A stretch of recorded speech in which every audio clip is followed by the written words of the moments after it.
Dzień dobry, panie Robercie. Chciałem zapytać, czy już podjęliście państwo decyzję w sprawie oferty? O, pan Marcin, dziękuję za pamięć, że pan dzwoni, ale przyznam szczerze, mamy teraz taki kocioł w firmie i nie mieliśmy z żoną czasu do tego usiąść.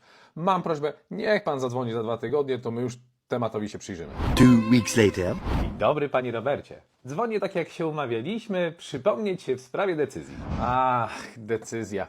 Tak, już powiem panu, że nawet z żoną do tego siadaliśmy i gdzieś tam temat analizowaliśmy, ale mały nam złapał anginę ropną i cały czas latamy po lekarzach, non-stop w szpitalach, także wie pan, siła wyższa.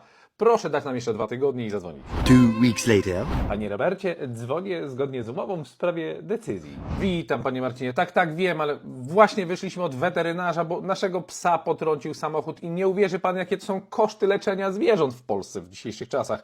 Potrzebujemy niestety nieco przesunąć ten wydatek. Proszę o kontakt tak za miesiąc. 3 weeks later. Teraz nie odbiera.